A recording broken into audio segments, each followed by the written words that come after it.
El 2026 comenzó con avances muy significativos que reflejan la evolución de nuestro negocio y la forma como estamos generando valor para el país. De cara a nuestra nueva visión corporativa, durante el primer trimestre del año fortalecimos nuestro ecosistema de movilidad, energía y conveniencia. Hoy queremos compartir con ustedes los resultados más destacados del primer trimestre del 2026. Durante los primeros meses del año lanzamos oficialmente el portafolio Terpel GT Premium, nuestra línea de combustibles de alto desempeño compuesta por gasolina GT Premium corriente, GT Premium Extra y GT Premium Diesel. Este hito marca una nueva era para el mercado de combustibles en Colombia al ser un portafolio completo de productos premium, único en el mercado y desarrollado para responder a las nuevas exigencias de los motores modernos, ofreciendo una combustión más limpia, mejor rendimiento, mayor eficiencia y protección del motor. Con Terpel GT Premium damos inicio a la nueva era de los combustibles en nuestro país. Este completo portafolio premium, único en el segmento, representa nuestro compromiso con la innovación, la calidad certificada y una experiencia superior en cada tanqueada. Como parte de esta estrategia, Icontec certificó todas nuestras plantas y estaciones de servicio en confiabilidad de la medida y en calidad, reforzando nuestro compromiso con la excelencia operativa. También contamos con la certificación internacional Top Tier Plus que garantiza mayor limpieza, pureza, rendimiento y disminución de emisiones en todo nuestro portafolio GT Premium. Hoy Terpel es la única compañía en Colombia con un portafolio de combustibles premium desarrollado bajo criterios de excelencia, eficiencia y sostenibilidad. Disponible en gran parte del país y en el segundo semestre en toda Colombia. Seguimos acompañando la transición energética de Colombia con la adquisición de nuestra segunda planta solar fotovoltaica. El parque cuenta con una capacidad instalada de 26,4 megavatios pico que permite generar energía suficiente para abastecer a cerca de 24.000 hogares. Está enlazado al sistema interconectado y aporta a una matriz energética más limpia y diversificada. Como aliado país, este segundo parque refleja nuestra determinación de avanzar hacia una matriz energética más limpia y posicionar a Terpel como un actor relevante en soluciones de energía. Esta adquisición demuestra nuestra capacidad de crecer en nuevos segmentos y consolidarnos como una compañía innovadora, sostenible y con un portafolio diversificado que genera valor a largo plazo. Durante el primer trimestre alcanzamos un hito clave para nuestra estrategia de relacionamiento con clientes. Vive Terpel, nuestro programa de lealtad, superó los 4 millones de inscritos. Este crecimiento confirma que Vive Terpel se ha consolidado como uno de los programas de fidelidad más relevantes del sector, convirtiéndose en una plataforma que nos permite conocer mejor a nuestros clientes, personalizar beneficios y fortalecer una relación de largo plazo basada en valor y confianza. En este contexto, anunciamos una alianza estratégica con Almacenes Olímpica, que integra Vive Terpel y Puntos Olímpica, ampliando las alternativas de redención y ofreciendo una experiencia más simple, práctica y completamente digital. Este año en Vive Terpel alcanzamos 4 millones de clientes inscritos, 2 millones de clientes activos que nos visitan cada 30 días y 1 millón de clientes que ya han tangibilizado algún beneficio de nuestro programa de lealtad. También tuvimos un gran hito en el programa. Logramos cerrar nuestra alianza con Olímpica y lanzarla en el mes de febrero. Esto nos consolida ya en un escenario en donde ampliamos los beneficios para nuestros clientes, en donde tenemos beneficios del sector aéreo, bancario y ahora el retail. Y además cumple con un propósito fundamental que es ampliar la oferta y llegar en los momentos cotidianos de nuestros clientes con beneficios como este. Ya son más de 6.000 personas las que han podido tangibilizar este beneficio en ambas vías, así que tenemos todavía mucho por contar en Vive Terpel. También tuvimos 2 hitos importantes. Tuvimos las 2 preventas exclusivas para el concierto de Capo y de Fonseca, y de esta manera tangibilizar no solo momentos transaccionales, sino emocionales. Estos logros reflejan el camino que estamos construyendo en 2026, una compañía más innovadora, más sostenible y cercana a las personas. Seguimos avanzando con decisión para fortalecer nuestro ecosistema de movilidad, energía y conveniencia.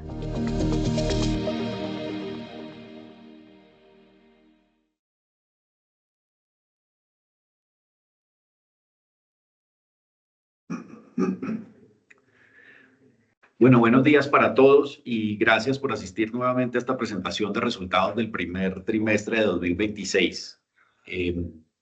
Hoy estaremos con ustedes Daniel Perea, vicepresidente de Asuntos Corporativos y Legales, Fabián Jiménez, gerente de Planeación Financiera, junto con su equipo de Estrategia Financiera y Relación con el Inversionista, y yo, Alonso Botero, vicepresidente de Finanzas Corporativas.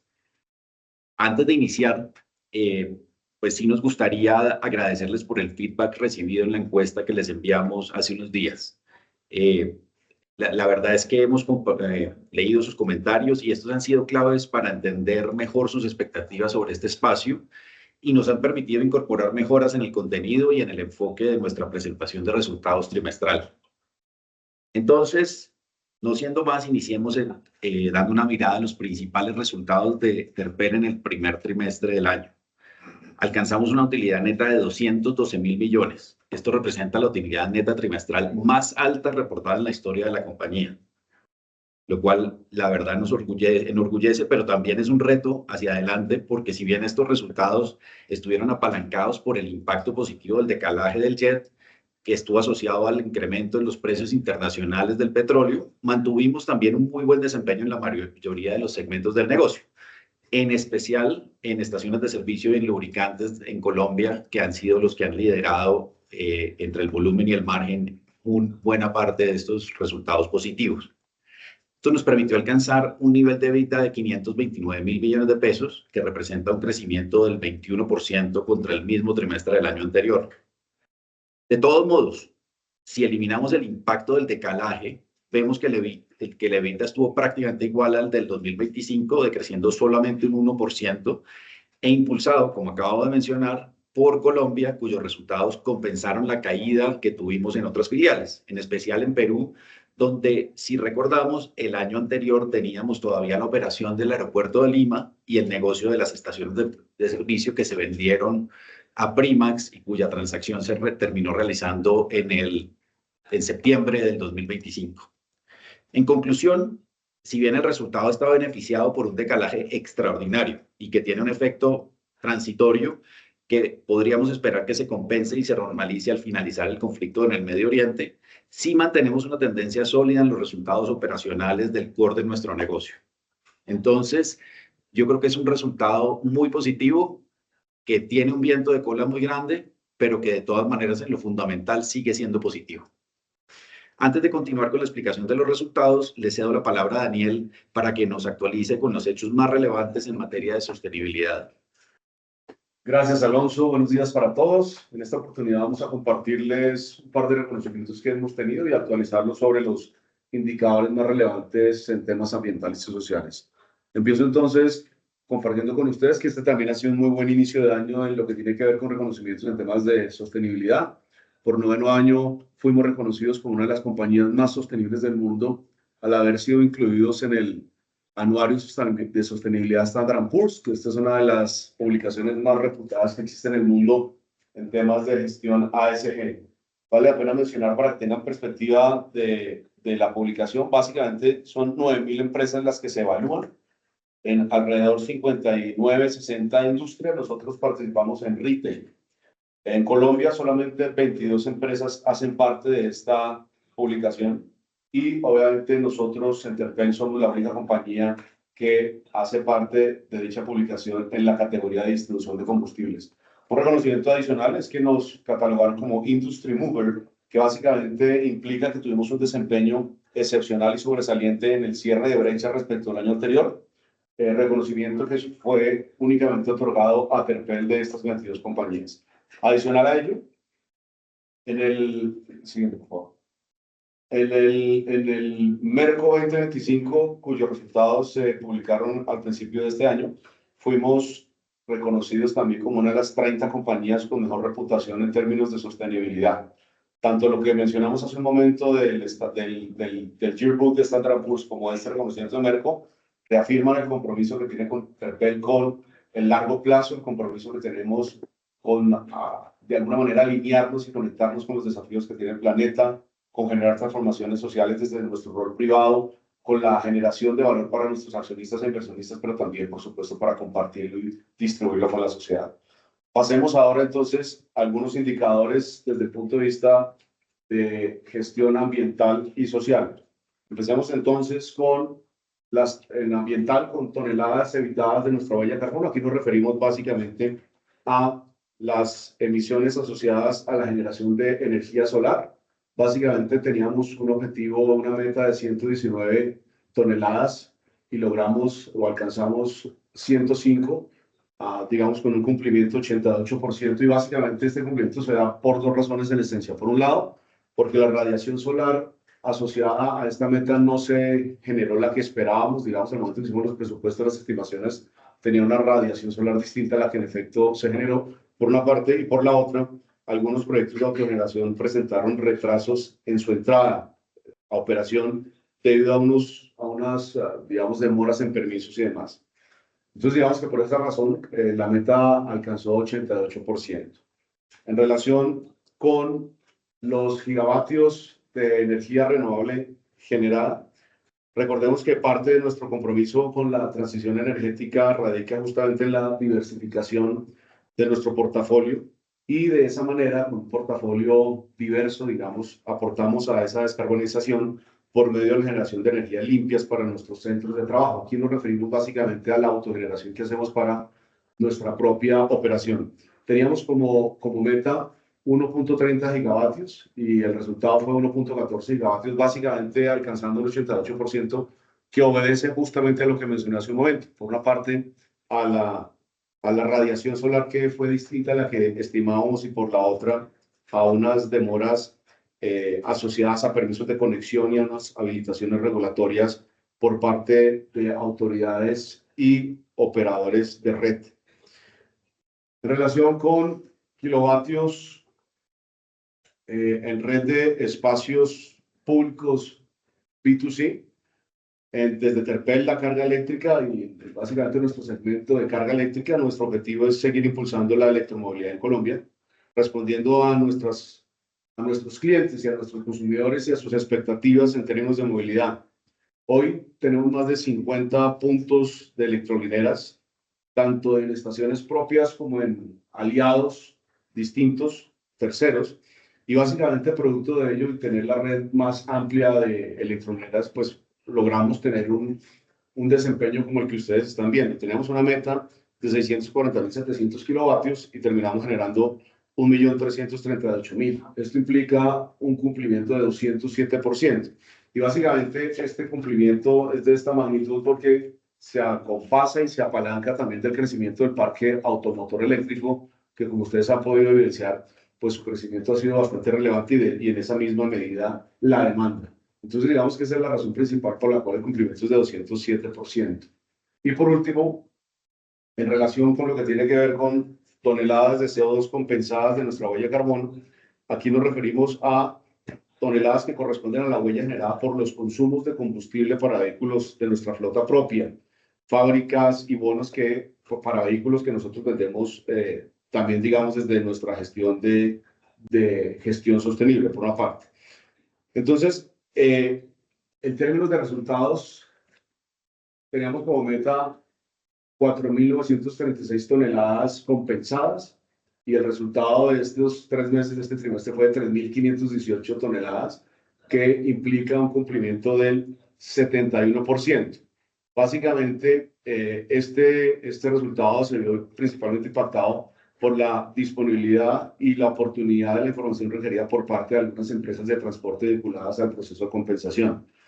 Dado que la ejecución y la certificación de esas compensaciones dependen de reportes operativos con una periodicidad específica que puede ser mensual o trimestral, si por alguna razón los reportes no se entregan de manera oportuna, muy seguramente se va a afectar ese cumplimiento como en efecto se afectó. Y esperamos para el próximo periodo tener digamos, la compensación del resultado de la meta y poder tener un desempeño mejor producto de los ajustes que estamos haciendo en términos de la obtención de estos reportes y de la información respectiva. Entonces, digamos que esto es en relación con lo ambiental. Pasemos rápidamente a los resultados en términos sociales con dos indicadores muy rápidos. Por un lado, tasa de rotación y por otro lado, algo que tiene que ver con seguridad, que para nosotros es fundamental. Entonces, empecemos con los temas de rotación. Para nosotros, la tasa de rotación es un indicador muy importante porque nos permite medir la estabilidad de nuestro equipo y el nivel de satisfacción de nuestros empleados, por una parte, y por la otra, también medir la eficacia de nuestra estrategia de retención. Creemos que mantener una rotación equilibrada nos permite refrescar el capital humano con nuevas ideas y enfoques, al tiempo que seguimos, digamos, contribuyendo con fortalecer un ambiente laboral y una competitividad organizacional. Ahí ustedes pueden ver que la meta que teníamos para este periodo era 2.1% de rotación, la cumplimos al 100%, con lo cual, digamos, que la expectativa que teníamos se satisface plenamente. Y en términos de eventos críticos, teníamos una meta de 0 eventos, que en efecto cumplimos porque no tuvimos ningún incidente mayor de ninguna naturaleza, con lo cual cumplimos al 100%. Y este cumplimiento pues evidencia la importancia que para nosotros representa y el compromiso que tenemos con las operaciones seguras dentro del programa de seguridad PARE que alguna vez y en un evento pasado compartimos con ustedes. Y creemos que estos resultados que hemos compartido con ustedes pues permiten evidenciar nuestro compromiso por mejorar nuestras prácticas en materias ASG, honrar nuestros compromisos públicos y alcanzar las metas que nosotros hemos definido de cara a nuestra gestión sostenible. Gracias, Daniel. Bueno, sin duda, yo creo que estos resultados que nos mostraba Daniel y los reconocimientos han venido acompasando los resultados financieros y operacionales que hemos tenido y eso es algo importante para nosotros como lo hemos venido hablando a través de todos estos años. Ahora les hablaremos sobre los aspectos económicos y financieros más representativos del trimestre. Y para ello vamos a iniciar hablando de nuestra participación de mercado y de la composición de la red a nivel regional. Con respecto precisamente a la red, cerramos el trimestre con 2.360 estaciones de servicio en todos los 5 países, concentradas principalmente en Colombia, que representa el 87% de estas estaciones de servicio, y seguido por Panamá, que tiene un 8% del total de estaciones. En cambio, en Perú, con el cierre de la venta de los activos de estaciones de servicio en septiembre del año pasado, en la actualidad estamos operando solamente 3 estaciones y a la espera de la entrega definitiva en el segundo trimestre de este año de estas que fueron seleccionadas por la autoridad de competencia de ese país para que fueran vendidas por parte del comprador a otro tercero, pero sin que pasaran por las manos de ellos, precisamente por temas de concentración de participación de mercado.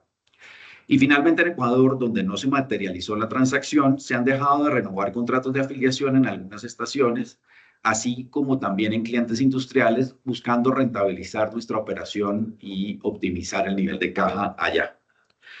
La disminución del tamaño de la red frente al año anterior también ha sido el resultado de la desvinculación de algunas estaciones en Colombia. Y esto se debe principalmente al nuevo plan de abastecimiento en Nariño, que entró en vigencia desde el año pasado. Y con respecto a este último, la regulación dividió, como les habíamos contado hace unos meses, en 2 zonas el departamento, estableciendo que una de esas 2 zonas debe abastecerse únicamente desde la planta de Petrodecol, que está ubicada en Tomaco, lo que generó la desvinculación de algunas estaciones de la red. Adicionalmente, estamos consolidando nuestra red de estaciones de GLP en Colombia y ya en este momento contamos con 15 estaciones en el país. En cuanto a servicios de conveniencia, contamos con una red de 541 puntos a nivel regional. La mayoría de estos puntos corresponden a tiendas de conveniencia y a kioscos. Incluyen las alianzas como Sbarro, como Hornburgers y como Mimo. Para el primer trimestre contamos con 62 puntos de Sbarro y 37 de ellos están en Colombia y de estos 37, 8 están por fuera de estaciones de servicio, mientras que los otros 25 puntos se encuentran en Panamá.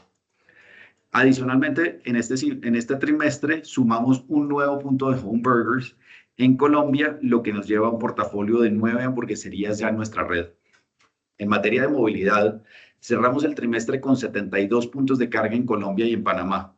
En Colombia, precisamente, hemos venido migrando a cargadores de carga rápida, la redundancia, para suplir la creciente demanda por el incremento del parque automotor eléctrico.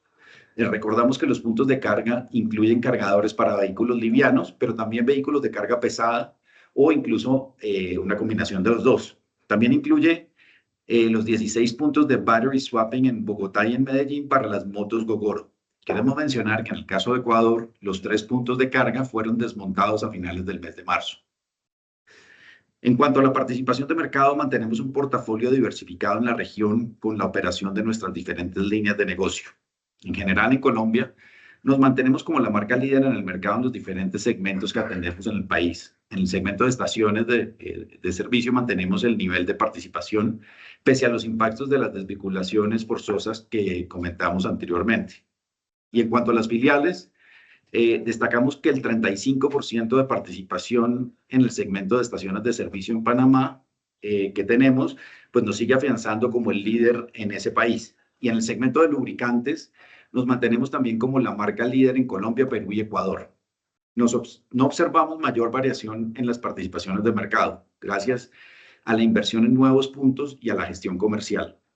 Los puntos donde se observan las variaciones más significativas son, primero, la participación de GNB en Perú, donde la materialización de la venta de activos llevó pues, prácticamente a que esto ya terminara en cero.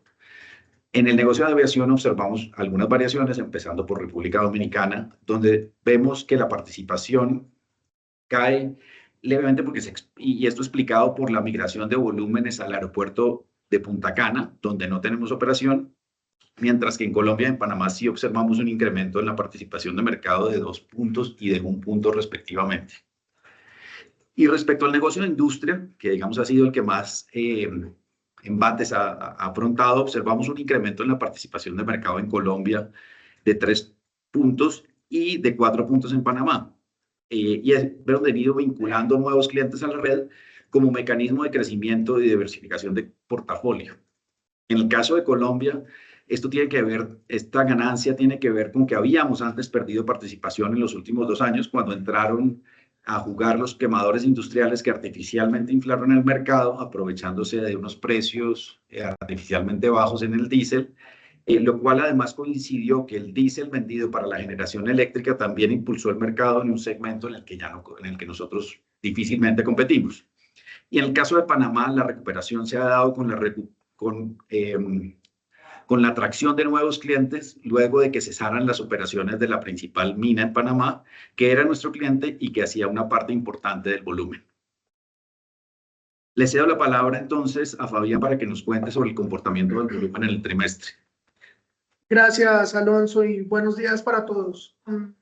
Frente al volumen, en el primer trimestre se alcanzaron ventas consolidadas por 767 millones de galones, lo que representa un decrecimiento del 1% frente al mismo periodo del año anterior, el cual se explica principalmente por las menores ventas en los segmentos de industria y estaciones de servicio en Perú y en Ecuador.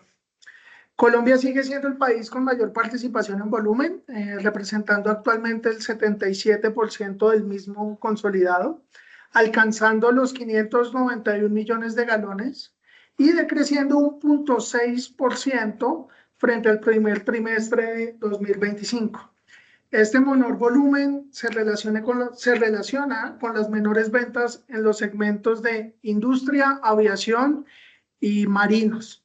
El segmento de industria, si bien crecemos en participación de mercado, se ha visto también afectado principalmente frente a años anteriores por la temporada de lluvias y la reglamentación vigente para grandes consumidores, la cual ya lleva más o menos un poco más de un año en vigencia. Con relación al segmento de aviación y marinos, se observa un menor consumo en el segmento de aerolíneas comerciales, como se esperaba, y esto asociado al incremento del precio del jet, así como un menor consumo en marinos por la baja competitividad del producto a nivel nacional frente al precio internacional, sobre todo si lo comparamos frente a Panamá. Por otro lado, y pasando a Panamá, Cerramos el trimestre con ventas de 67 millones de galones, lo que representa el 9% del volumen consolidado y presenta un crecimiento del 8% frente al mismo periodo del año anterior. Observamos mayores ventas en todos los segmentos por la expansión de nuestra red de estaciones y por esfuerzos comerciales que hemos hecho en los negocios de industria, aviación y marinos para obtener nuevos clientes. En Ecuador se vendieron 64 millones de galones, lo que nos da una participación muy cercana a lo de Panamá, solo está un punto por ciento por debajo. Ecuador representa el 8% de las ventas totales de la compañía. Sin embargo, Ecuador presenta una disminución del 18% frente al mismo periodo del año anterior, y pues esto está asociado pues al cierre parcial de 6 estaciones durante el mes de febrero, así como a la venta de algunas estaciones que hemos hecho de manera individual. De igual manera, en dicho país se ha presentado un decrecimiento del volumen industria. Esto está asociado a nuestra estrategia de rentabilizar y disminuir el capital de trabajo con algunos clientes en dicho país.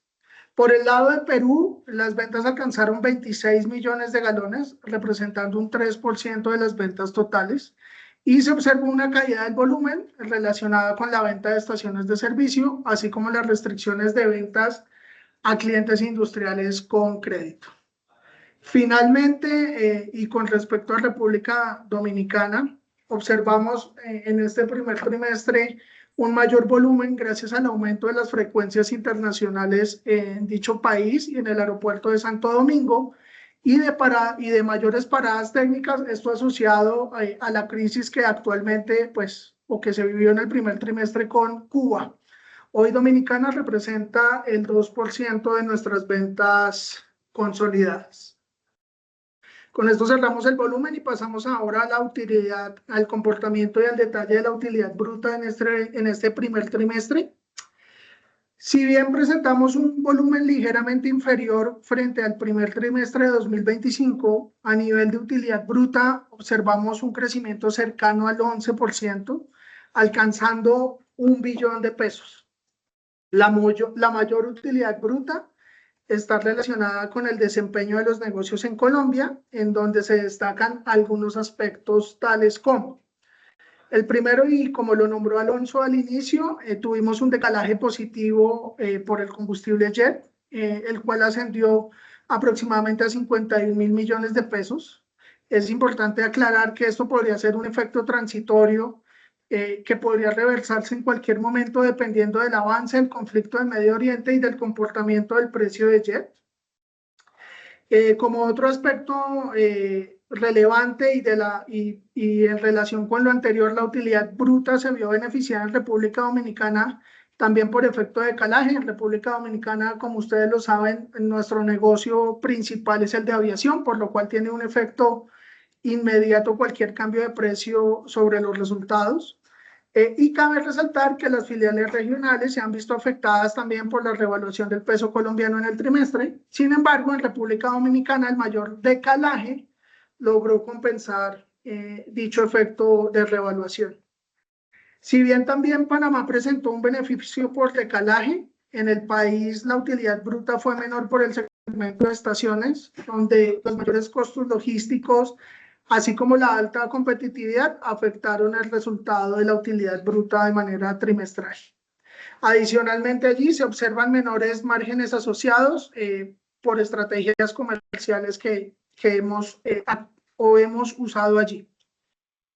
Estaciones de servicio, y principalmente en Colombia, presentó mayores márgenes mayoristas y minoristas frente al primer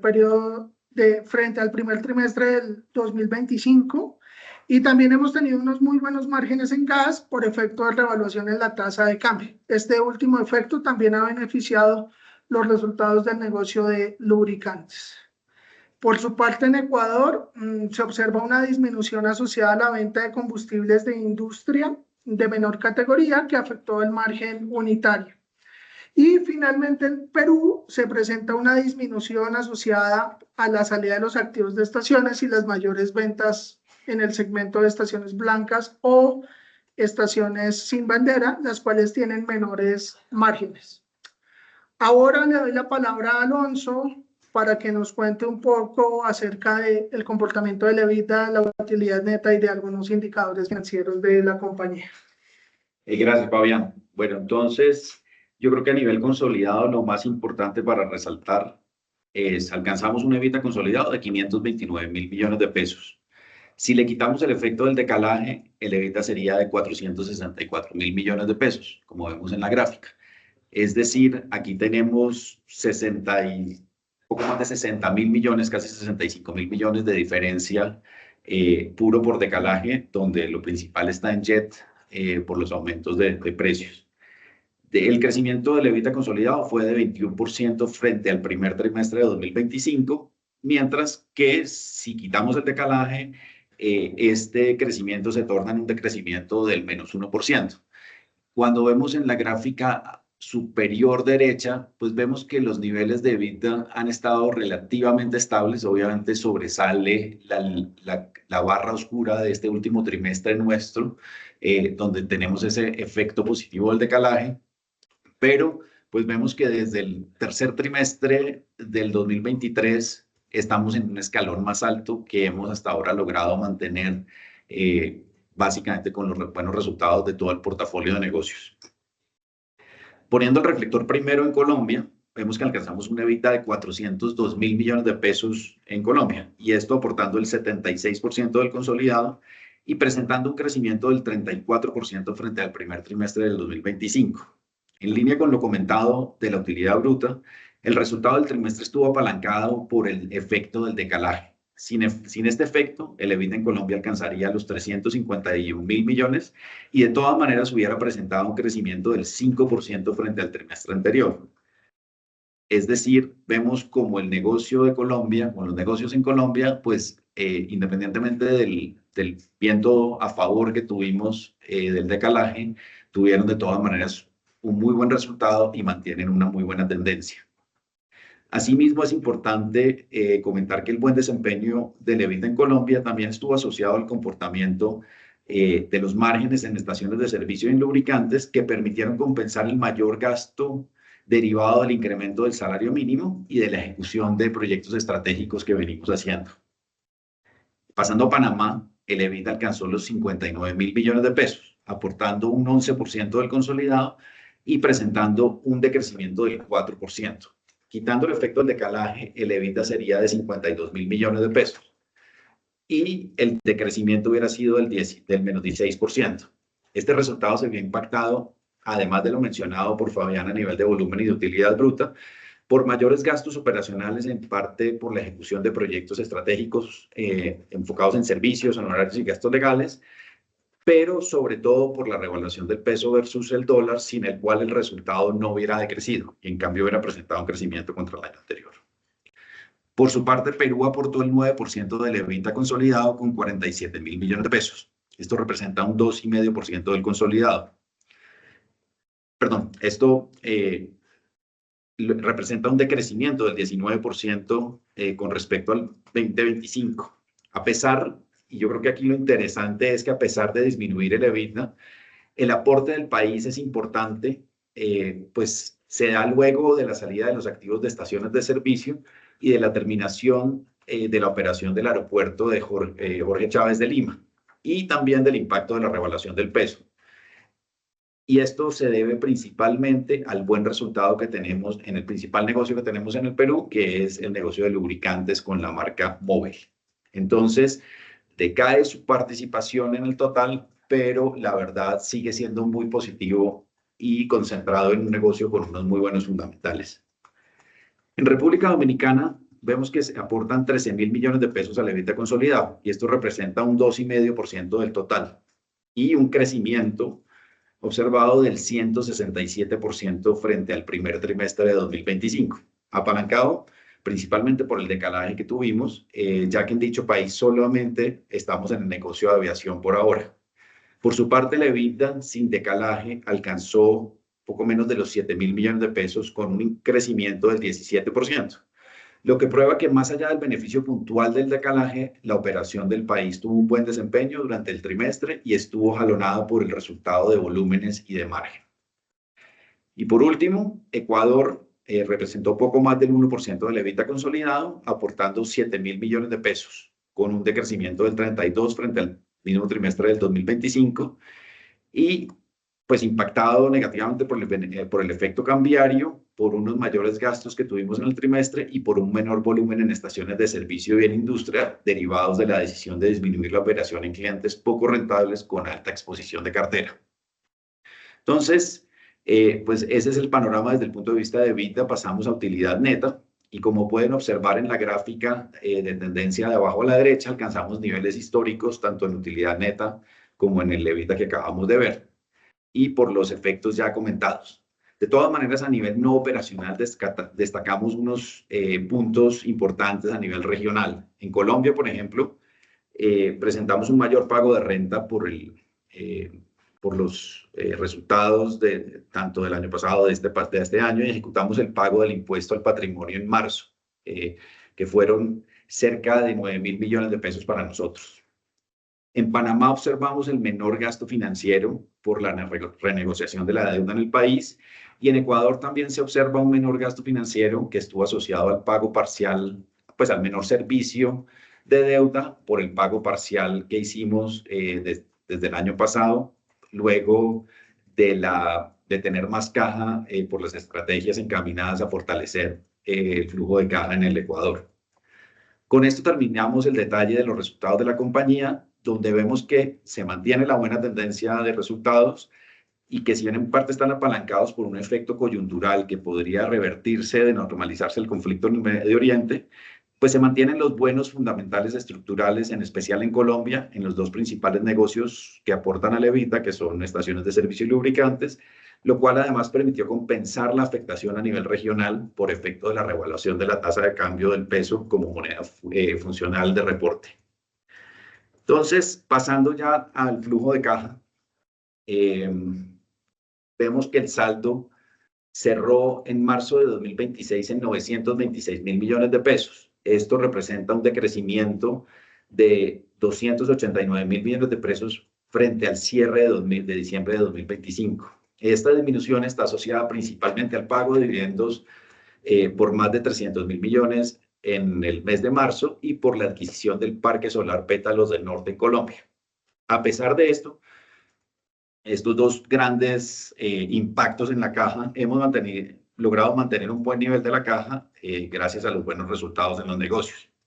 Aunque cerramos el trimestre con una caja por debajo del billón, pues de todas maneras vemos que sigue siendo sólida, y pues el resultado del EBITDA del trimestre permitió ejecutar además inversiones significativas en CAPEX por cerca de 210.000 millones de pesos, que incluyen ya lo del parque solar, también pagar las obligaciones de impuestos como impuesto al patrimonio, y al mismo tiempo pues mantener estos niveles sanos de caja que, si vemos, están incluso por encima de lo que teníamos hace 2 años.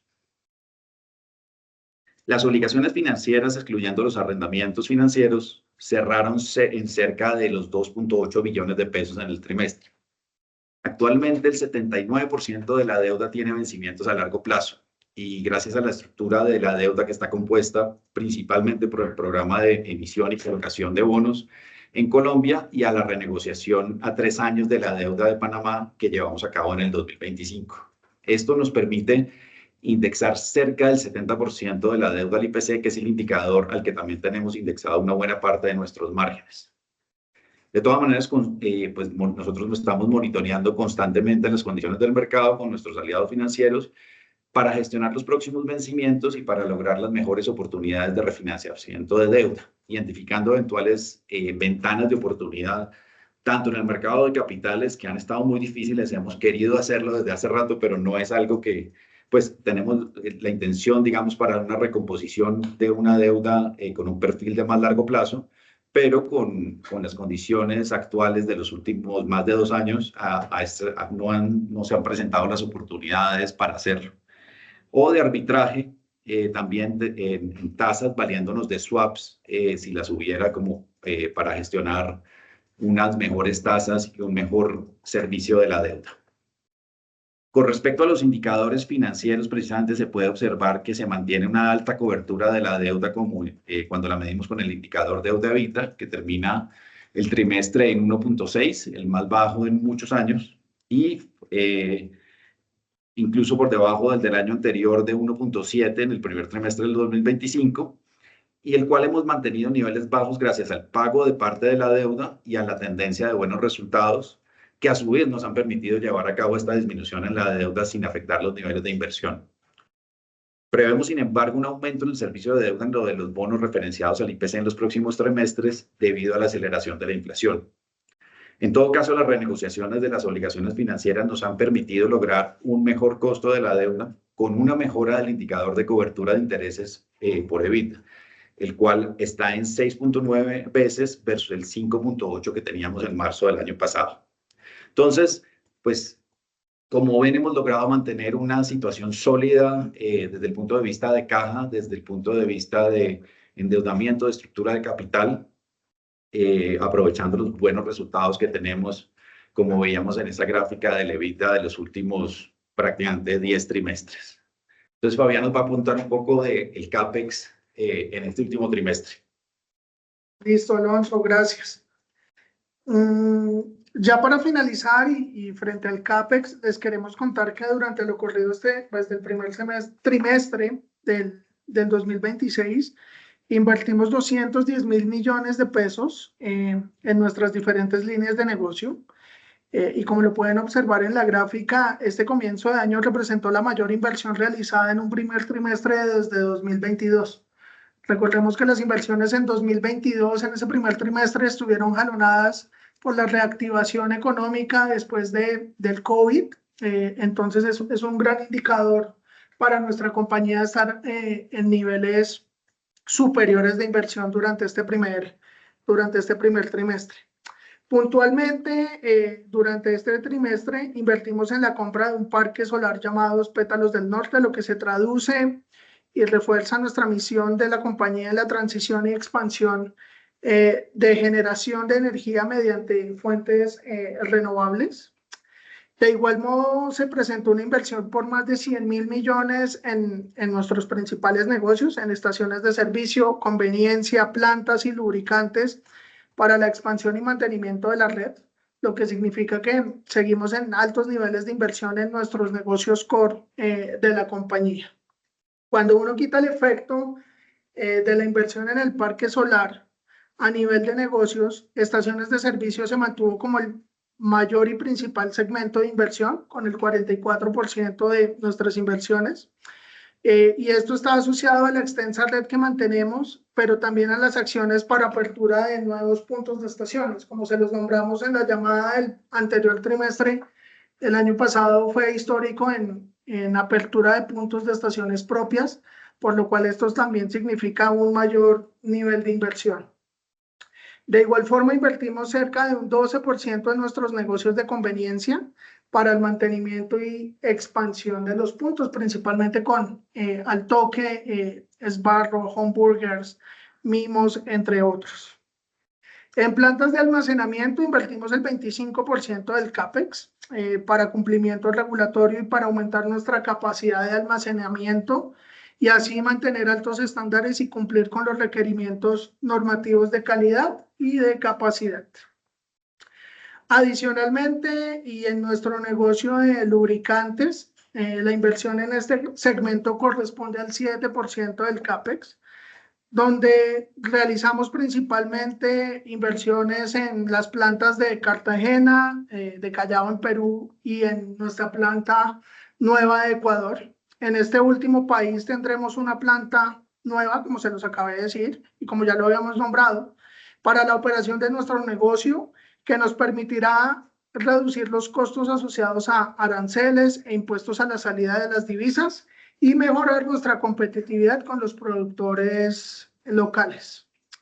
Y finalmente, dentro de las otras inversiones, mantenemos la actualización de nuestros sistemas tecnológicos en nuestros puntos de venta, no solo en estaciones, sino también en servicios de conveniencia, para mejorar la experiencia de nuestros clientes. También realizamos inversiones en electromovilidad, en cargadores, pues para facilitar la carga eléctrica de los vehículos. Alonso, esto fue lo principal en CAPEX. Con esto terminamos nuestra presentación de resultados. A todos les agradecemos mucho la atención prestada y abrimos el espacio de preguntas, por lo cual les agradecemos nos escriban las preguntas en el chat para ir una a una respondiéndolas. Gracias, Fabián. Aquí ya tenemos una primera pregunta sobre cuáles son los retos y expectativas de expansión de las soluciones de movilidad eléctrica. ¿Cuál es su nivel de exposición a fluctuaciones del precio de la energía y a limitaciones de capacidad de carga? Pues yo creo que aquí es clave, el reto más importante en este negocio es, primero, acreditarnos como el punto de destino para la carga eléctrica. Y para ello necesitamos construir una red suficientemente amplia y confiable de estaciones de carga rápida o electrolineras con nuestra marca Voltex, con nuestra marca Terpel Voltex. Entonces, pues hoy ya estamos operando más de 50 puntos de carga en 43 estaciones y la verdad es que la cantidad de proyectos que hemos venido incluyendo en distintas ciudades pues viene creciendo. Cada día hay nuevas estaciones, no solamente aplicando la tesis que teníamos originalmente de conectar las principales ciudades, las carreteras que conectan las principales ciudades, sino ya últimamente también estableciendo puntos de carga en algunas ciudades intermedias, ya que ya hemos venido cubriendo parcialmente todavía, pero con algo de nuestro servicio en las principales ciudades. Aquí, de todas maneras, el punto con respecto a los retos en esta parte, pues yo creo que los retos es mantenernos a paso con ese crecimiento que viene. Cuando uno mira la gráfica de cargas rápidas otorgadas, de servicios de carga rápida entregados a los consumidores, esta gráfica crece mes tras mes tras mes, desde los últimos aproximadamente 18 meses. Entonces, pues esto demandará de parte nuestra mantener a tono una buena inversión en un negocio que todavía, digamos, es costoso desde el punto de vista de inversión, pero que además implica una reconversión industrial muy rápida. La tecnología viene acelerándose y entonces lo que era carga rápida hace unos años, pues ya hoy en día existen tecnologías nuevas que lo hacen más rápido aún. Entonces, algunos de nuestros primeros cargadores van quedando obsoletos. Entonces, pues parte, digamos, de esa acreditación de nuestro negocio, de nuestra red, pues implica eso, es estar a la vanguardia de esto, lo cual demanda de todas maneras una respuesta nuestra desde el punto de vista de inversión importante. También otro de los retos, yo diría, es el espacio en nuestras estaciones de servicio de ciudad que hemos venido, digamos, trabajando con el equipo de expansión de red, buscando siempre tener por lo menos algún espacio para las electrolineras. Y por otro lado también en algunos momentos, en algunos puntos y en especial en las carreteras, a veces no es fácil tener la suficiente potencia de la energía para poder llevarlo. Es un tema de infraestructura, es un tema que a veces en algunos puntos que quisiéramos establecer algunas electrolineras no se puede por la cantidad de energía y la potencia con la que llega a ese punto. Entonces, estos son algunos de los retos que venimos trabajando ya desde hace más de 6 años para ir creciendo y por eso tenemos ya hoy en día, digamos, esta red ampliada y yo creo que pues nos va acreditando realmente como el punto de destino de electrolineras en el país. No sé si Fabián quiere complementar algo más. Yo creo, Alonso, y gracias. Yo creo que también hay unos retos importantes con el crecimiento acelerado de carros eléctricos y lo hemos visto con la entrada de Tesla en Colombia. También esto empieza a generar alguna presión sobre la red eléctrica colombiana y sobre la infraestructura del país. Y creo que hay un reto importante de la CREG en la regulación de las tarifas de energía y de las reglas de juego, tarifas de carga, incentivos, temas de integración energética, entre otros. ¿Qué nos implica esto como Terpel? Pues adaptarnos rápidamente al marco regulatorio como siempre lo hemos hecho. También creo que tenemos un trabajo importante en coordinación no solo con los operadores, sino con los proveedores de energía del país. En las principales ciudades, pues ellos son quienes nos dan y nos suministran la energía. Entonces, pues también tenemos que ver cómo se empiezan a gestionar esos temas de picos de demanda eléctrica, sobre todo en esas horas que son críticas. Y hay un reto importante con el consumidor. Yo creo que aquí todos somos responsables también de educar y apoyar al consumidor en esta transición que está viviendo. Entonces, creo que hay varios retos representativos para nosotros. Y pues lo más importante es que creo que tenemos con nuestra red de estaciones, creo que esa es una ventaja que nos permite nuestra red de estaciones nacional, pues pensar en cómo liderar el mercado pues, de este segmento. De acuerdo, Fabián, y yo creo que ahí mencionaba un punto importante que tiene que ver con el consumidor. Y yo creo que pues aquí hay un cambio de chip tanto para nuestro consumidor como para las personas que atienden, digamos, en nuestros puntos de venta a ese consumidor. Porque no es lo mismo el autoservicio, o sea, en Colombia no estamos acostumbrados al autoservicio en la parte de gasolina y lo que hacemos con el tema de las electrolineras sí es todo a través de autoservicio. Entonces requiere que la persona, que el consumidor se meta a una app y a través de allí haga todo el tema, gestione su tema de la carga para su vehículo. Entonces, digamos, esto impone unos retos, impone que así no lo sirva nuestro islero en el punto de venta, pues tiene que conocer y a veces no necesariamente conoce todo. Entonces, sí hay unos retos desde el punto de vista de servicio y también de satisfacción del cliente que ahora pues también le cambia un poco el chip de ser servido a autoservirse. Entonces, pues estos son, digamos, también algunos de los retos ya en la última milla que hablamos de esto. Entonces, bueno, eso por ese lado. Por otro lado, hay una pregunta de cuál es la estrategia de la creación de Next Aviation. Con respecto a esto, lo queremos decir es algo, pues esto tiene básicamente que ver con un proyecto nuevo que estamos por desarrollar, que les vamos a compartir pronto. Salió recientemente esa noticia, pronto yo creo que les estaremos dando más detalles sobre cuál es el tipo cuál es la inversión y cuáles son los proyectos que vamos a hacer a través de este vehículo societario.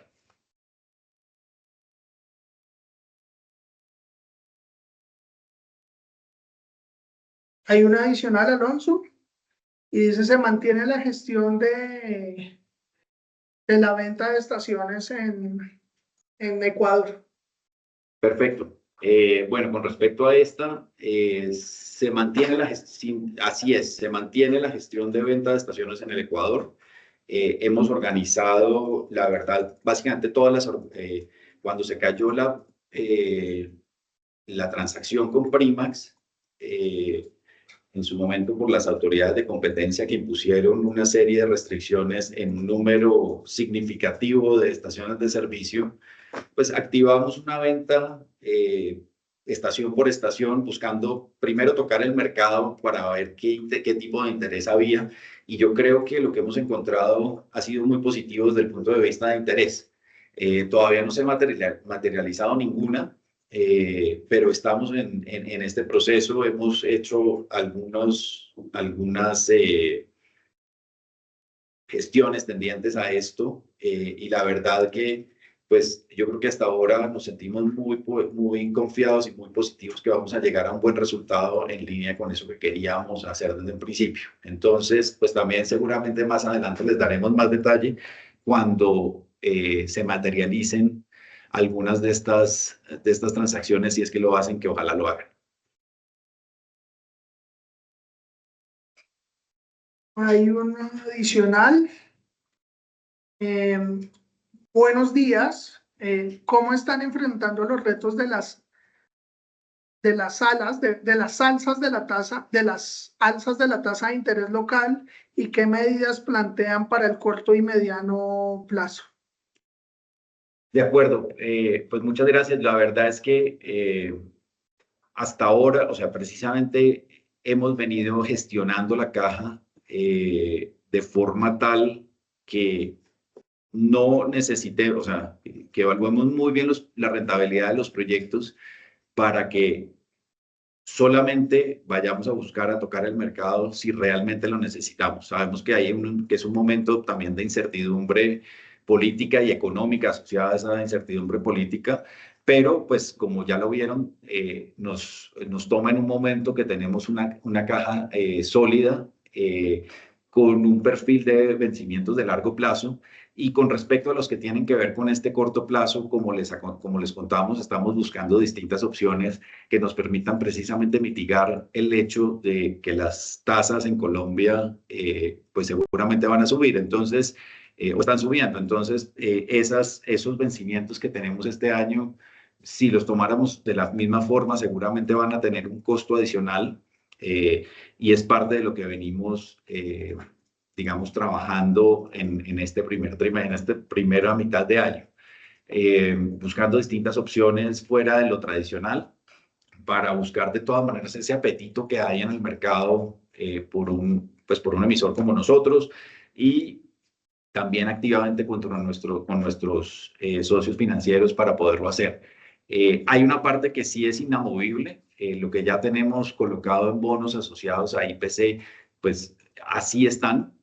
Hay opciones eventualmente que tenemos que evaluar, todavía no lo hemos hecho, de mirar si hay un tipo de cobertura que nos permita, digamos, hacerle cierto hedge a ese aumento en la inflación, que estamos pues pendientes de terminar el análisis para poderlo revisar, pero sin duda, pues ahí reconocemos que hay una parte que obedece a ese ciclo, pero con ese ciclo, y como ya lo vivimos en el pasado, pues tenemos un hedging natural con algo de delay con respecto al indicador de IPC. Con respecto a las tasas, pues es lo que les podemos comentar. Por lo pronto, gestionar y buscar opciones, y también ser muy cautos en la necesidad de nueva deuda, y buscarla solamente seleccionando aquellos proyectos que den una muy buena rentabilidad, que nos permitan con tranquilidad asumir nueva deuda sin poner en riesgo, digamos, la solidez financiera de la compañía. Gracias, Alonso. Hay una adicional. ¿Podrían darnos alguna estimación de sensibilidad sobre el impacto del decalaje en los próximos trimestres? ¿Y cuál es el impacto estimado por cada dólar de fluctuación en el precio internacional? Bueno, listo. Esto es algo que nos preguntan muy seguido últimamente. Yo creo que lo más importante frente a esta pregunta son dos cosas. Lo primero es evaluar las proyecciones sobre el WTI han venido cambiando, y sobre el precio internacional han venido cambiando drásticamente.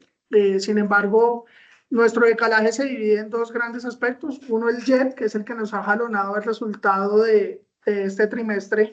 Y nosotros lo que tenemos estimado es que más o menos por un escenario de un crecimiento de cada $10, podríamos tener un 10% de mayor decalaje. O sea, cada vez que llegue a aumentar el precio internacional en $10, tendríamos un crecimiento del 10% sobre nuestro decalaje. Y eso quiere decir que por cada dólar que suba el precio internacional, vamos a tener un aumento en 1% más o menos de nuestra utilidad bruta, hablando de JET directamente, Alonso. Creo que ese es el producto más representativo y en el que nos hemos enfocado sobre el decalaje. Con el de blancos lo que ha pasado es que, bueno, como ustedes saben, el gobierno bajó el precio del combustible hace un par de meses, pero lo volvió a subir. Entonces casi que ahí hemos tenido un efecto cero como para no tener una mayor afectación. Pero el más importante y principal, JET, esa es la variación más o menos que hemos calculado nosotros. Gracias, Fabián. Y también yo creo que ahí es importante, porque una pregunta que se podría derivar de esto es, bueno, ¿y ustedes por qué no se cubren en este momento? Y es algo que estamos evaluando. De todas maneras, cuando hemos hecho permanentemente algunos backtesting sobre cuál es el impacto de cubrirnos, y yo creo que en el largo plazo ese decalaje que a veces nos sube, como este año hemos tenido ese viento de cola tan favorable, pero que el año pasado e incluso el antepasado tuvimos con la caída del precio del petróleo, que llegó pues a mínimos de los últimos años, lo que vemos es que esa cobertura al final nos hubiera costado más de lo que nos ha costado el tema de asumir este decalaje dentro de la variación de los resultados. E incluso si hubiéramos tomado una cobertura para el precio del JET, luego de la primera parte del alza que hubo asociada a la guerra del Medio Oriente, si hubiéramos salido en el siguiente mes a cubrirnos, tampoco hubiera sido rentable y si bien hubo un leve decalaje negativo que compensó parte del positivo del primer mes, dada la volatilidad, esa cobertura no nos hubiera funcionado desde el punto de vista financiero. Entonces, es algo que también permanentemente miramos a ver si esa estrategia es la correcta y si tenemos con qué salir a hacer ese hedging. También lo que hubiéramos visto es que donde hubiéramos tenido el nivel de coberturas permanente, hubiéramos tenido que salir a buscar algo así como casi 40 millones de dólares en su momento, entonces, para pagar esa cobertura. Entonces, pues realmente es algo con lo que consideramos que es parte de nuestro negocio y con lo que nos sentimos tranquilos de asumir ese riesgo para arriba y ese riesgo para abajo que tenemos en esto.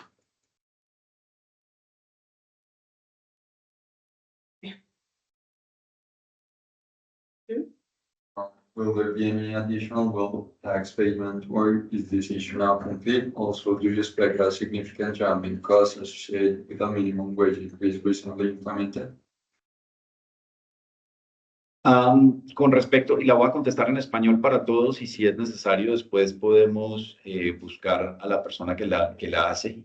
Pero con respecto a los pagos, ya quedaron todos registrados en su momento. Desde el punto de vista de flujo, la mitad de los pagos de ese impuesto al patrimonio se hicieron en el primer trimestre y la segunda se hicieron en el trimestre que estamos en curso, pero la causación del mismo toda se dio en el primer trimestre.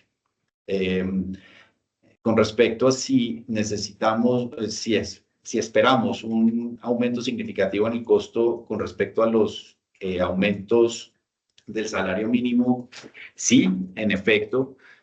A nivel total compañía, el impacto que calculamos anualizado del aumento del salario mínimo estuvo cercano a los 28.000 millones de pesos. Esos 28.000 millones de pesos, digamos que tienen que ver con ese aumento, con el impacto del aumento del salario mínimo y de cómo está estructurada nuestro tema salarial. Entonces, y hemos venido teniendo pues esto con respecto a 28.000 millones con respecto a lo que teníamos presupuestado, que ya de por sí era un alza por encima del IPC. Teníamos en el presupuesto un aumento del 10% en el salario mínimo, entonces pues estos son ese impacto corresponde a 13 puntos por encima de lo que teníamos presupuestado. Hemos venido buscando distintas alternativas, cerrando la llave en muchos temas, en muchos gastos, apretando el cinturón en muchos gastos y también, por ejemplo, estableciendo una estrategia de todos aquellos gastos que se pueden pagar por anticipado. Y no es un anticipo, sino es un gasto pagado por anticipado y que sea de gastos en dólares.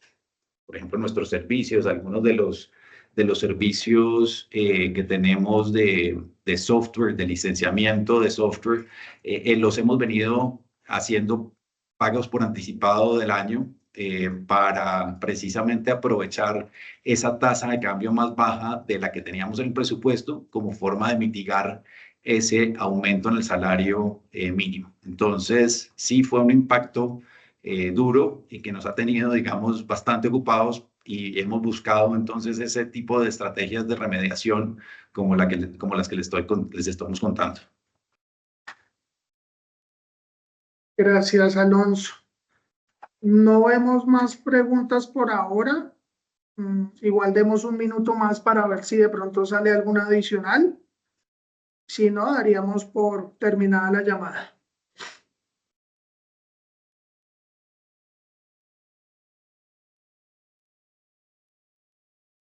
No, al parecer no hay ninguna pregunta adicional. Igual acá dejamos nuestros puntos de contacto, tanto el email corporativo para que nos puedan hacer preguntas o inquietudes adicionales que surjan. Y nada más que agradecerles nuevamente por la atención prestada y por habernos acompañado el día de hoy. Así es, muchas gracias por su atención, por acompañarnos y estaremos pendientes de nuevas preguntas que puedan llegarnos al correo. Muchísimas gracias y buen resto del día. Gracias.